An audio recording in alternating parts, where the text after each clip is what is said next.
Hey guys, now this is an interesting story that I want to talk about because I like to deal with facts and evidence and I hate the spin. And I've always been someone who thought when the media tells you a story, they're supposed to just give you the facts and let you come to your own decision about the opinions. But we live in a very opinionated news world where they're not just giving you or reporting the facts. They're pushing a narrative. And I think this narrative forces people to do things that just don't make any sense when you actually try to understand the underlying facts and reasons why things are going on. So this is rapper Lizzo, and she was essentially protesting a new Tennessee law that the media is saying bans transgender or bans drag shows. Let me show you how the media has been describing this Tennessee law. Tennessee became the first state in the country to restrict drag show performances. The bill signed yesterday limits performances on public property considered harmful to minors to shield children from seeing the performances. Violators could be charged with a misdemeanor and repeat offenders a felony. For 24 years, Dee Dee has built a career performing in drag shows. Are y'all ready for a fabulous show? As a trans woman from rural Tennessee, Dee Dee says drag gave her an outlet and a community, but that community is now on edge. It's definitely very scary. I definitely always get our security to walk us to the car now. I never did that before. This week, Tennessee became the first state to pass a law that will restrict drag performances on public property or anywhere a child could see them. So the news media is going around saying that the state of Tennessee passed this law to just ban drag shows, right, in the state. Indiscriminately, right? You can't do this. If a child could even see it. But I'm here to tell you that that's a lie. The media is lying to you about the law. And you want to know how I can prove that they're lying to you about the law? Because we can read it. Let's see what the law actually says and what it doesn't allow. Okay, so here is the law. Now, I want to read the law in its full context so we can all understand what exactly they're saying that should not be done in Tennessee. It says, quote, adult cabaret performances means a performance in a location other than an adult cabaret that features topless dancers, go-go dancers, exotic dancers, strippers, male or female impersonators. That's a little shade. You gotta admit, that's a little shade. Who provide entertainment that appeals to the prurient interest. And for those of you who don't know, prurient is having or encouraging an excessive interest in sexual matters. That's it, they don't want that to be shown to kids, or similar entertainers, regardless of whether or not performed for consideration. Then we go to section 2, and then it tells you, what the restrictions are. Is an offense for a person to engage in adult cabaret performance, A, on public property, or B, in a location where the adult cabaret performance could be viewed by a person who is not an adult. So, just to be clear, what this law is saying is that any performance of a sexualized nature is not allowed in public where minors can see it, right? So that means if you're having a strip club and open in the middle of the street, right, and the strippers start taking off their clothes, you're not allowed to do that in public, right? So this isn't just for anyone who's doing a drag show. What this is saying you can't perform these sexually explicit acts in public where minors can view them. Now, want some examples of what Tennessee is trying to stop? Let me show you. Friendly drag show, ladies and gentlemen.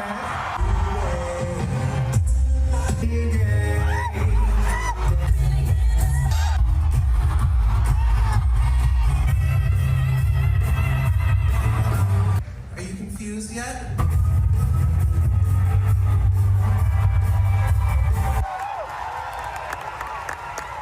Minty fresh. Disturbing footage surfaced of a drag queen performing in front of infants. Yes, infants. The vision is so shocking that we have to heavily blur it. But these are grown adults in bondage gear or in G-strings strutting around in front of tiny kids, infants, toddlers. So I want to be very clear here. That's what the law is saying you can't do in front of children. What that guy was doing, right? That is inappropriate in front of children. Drag shows in which they're showing, breasts and buttocks and things of that nature is not appropriate. And it's not appropriate to dress sexualized in front of young children. Now, I think I just assumed that this is why we don't allow children to go into strip clubs and go-go bars, right? Because we know that in there is sexually explicit activity happening inside there. So we don't let minors go inside there. But just imagine if you took the strip club outside and said, hey, perform in a parking lot so children can see them, then you would say, well, hey, you can't perform in a parking lot because the reason why is because we don't want children exposed to that type of content. That's why it's called adult content.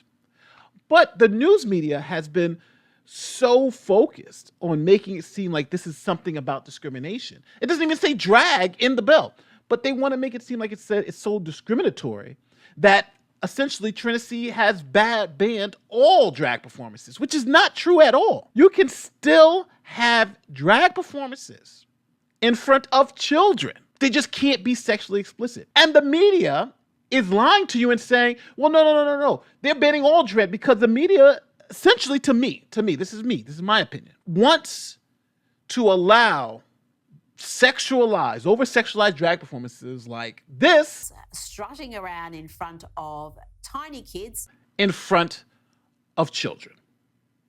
Now, I think this tells us more about what the media's agenda is than anything else. Because they could be fair and say, hey, there are some people who want to ban all drag shows. All right. There are some people, maybe in fact in Tennessee, who wants to ban it, maybe even some of those lawmakers. And they may also be, hey, we want this law. But the law itself doesn't speak to just banning all drag performances in front of children. It specifically bans over-sexualized performances. So when Lizzo comes out and does this whole, hey, I'm protesting the ban. Well, number one, let's look at that Lizzo performance again. Are minors attending her show? Because if minors are attending, that's the first step. Then the second step is it an over-sexualized performance? Could this be a cabaret where you're go-go dancers or strippers? Because if it is, then that may be a violation of the law. Friendly drag show, ladies and gentlemen.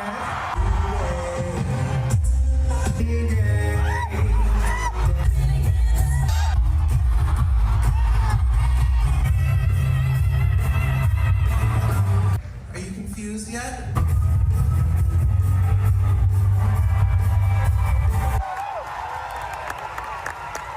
Minty fresh. Now, for this video, I'm probably going to be called the transphobe. Nate is transphobic. We always knew it. He's transphobic. But is that the case? I support the LGBTQ plus whatever community. If you're an adult, I think you can do whatever you should be able to do whatever you want, as long as you're not hurting anybody else. And if you're performing these shows and it's not sexualized, then you should be able to perform wherever you want to, right? If you could perform the show in the public park and children and anybody can see it, then that's fine. But if you want to take your strip club and put it in a public park so all can see, no, that's not okay. And I think that's what this bill bans. And I think it's frustrating because I think this is what identity politics does. Anytime someone just tries to have some common sense legislation to say, hey, just because you're doing a drag show doesn't mean that you have some exemption where you can do over-sexualized performances in front of children. We need that should be limited, just like all others over-sexualized performances are limited. That just makes sense to me. Now, let me know in the comments section if I'm an insane transphobe that just hates people from the LGBTQ plus community and want to ban drag shows. Or is this common sense legislation that applies to everybody, not just drag shows? And I'm surprised Tennessee is the first state to do it, because I bet you in every state, you can't perform an over-sexualized performance in the middle of the street. You can't have a strip show in a public park. You can't do it here in New York. You can't do it in most states. You can't just take off your clothes and start stripping and doing crazy stuff in the street, right? There are obscenity laws all over this country. But they make sure that they say, hey, there's no carve out for special groups. Everybody has to obey this law. And now they're transphobic. But let me know in the comment section. I might just be a crazy guy. But I think the media is lying to you about this bill. Now, this bill has been halted because a federal judge is like, hey, listen, it's overly broad, which I think has some merit to it, right? It's too broad, right? We need to kind of understand the parameters here. What do you mean by over-sexualized, right? What do we mean? And we all know what it means, but it has too much room to allow too much subjectivity, right? We need to know. But I know for a fact, strip clubs, if you take the strip club and remove the walls and just have it out in the open public and have strippers doing their thing, that I think wouldn't be legal anywhere. So why, if it's now if you have the same performance and just call it a drag show, why should that be legal? So, I'm really perplexed with this because on one end, I think people, if you say that you don't want these type of over-sexualized performances in front of children, that automatically means that you're against LGBTQ plus community and you're anti-trans and you're anti-drag. And that's just not the case. Why can't we have reasonable limits to these things? Again, I'm preaching and I'm not just throwing it to you. So I want to throw it to you. I really don't want to throw it to you. This upsets me because I do think this is common sense. But nowadays, common sense is not that common. My name is Nate the Lawyer, and I'm going to see you next time. Peace.